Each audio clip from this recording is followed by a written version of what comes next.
നമ്മുടെ സ്വന്തം ലാലേട്ടനെ.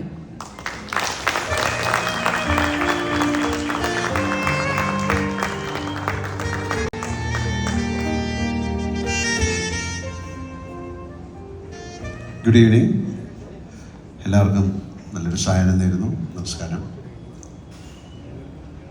ഋഷിബയെ പറ്റി വാട്ട് ടു സേ എന്ന് ചോദിച്ചു കഴിഞ്ഞാൽ it's A very special film for me because it's A very strange combination. That combination itself is A very strange thing. A Kannada director directing A Malayalam and Telugu film with the North Indian producers and Malayalam actors.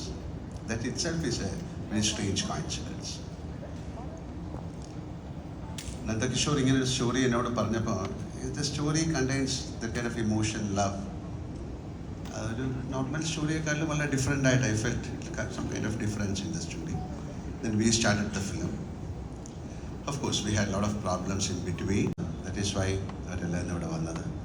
It's a very small film in the way it's a big film. Small film എന്ന് പറയുന്നത് a lot of lot of actors illa from Malayalam, but each actor has got its own value, its own charm, and they have done it brilliantly. എല്ലാവരും നന്നായിട്ട് ആ cinema ചെയ്തിട്ടുണ്ട്. ഋഷിയെ പറ്റി ഞാൻ കൂടുതലൊന്നും പറയുന്നില്ല.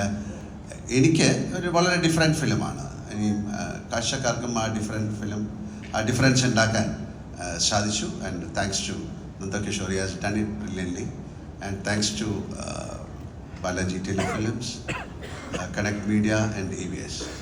This is like I cannot call it a very small entity, Kerala, Malayalam, but it slowly started developing. Now Malayalam film means pan-Indian. You cannot call this a pan-Indian film. It is known to all the district or states in India. So Malayalam has got its own value. Apart from that, now we have become a family.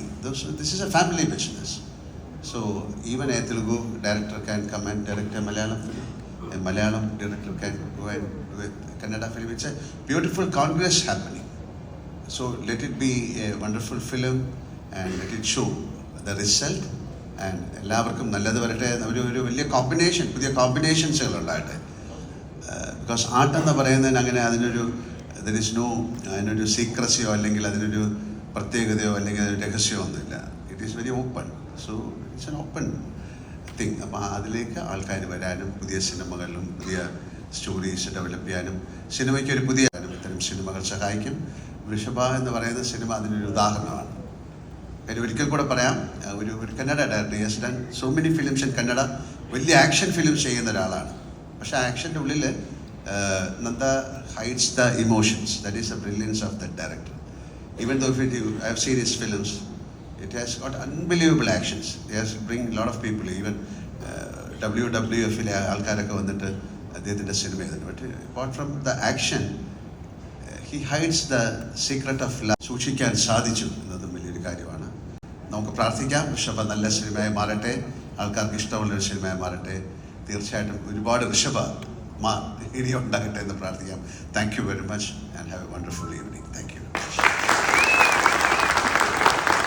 Thank you sir. സ്റ്റേജിൽ തുടരണമെന്ന് അഭ്യർത്ഥിക്കുന്നു. Lal sir ദയവായി തുടരണമെന്ന് അഭ്യർത്ഥിക്കുന്നു. നമുക്ക് നമ്മളുടെ ഈ സിനിമയുടെ കാസ്റ്റ് ആൻഡ് ക്രൂവിനായിട്ട് ഒരു ഗ്രൂപ്പ് ഫോട്ടോ ഉണ്ടായിരിക്കും.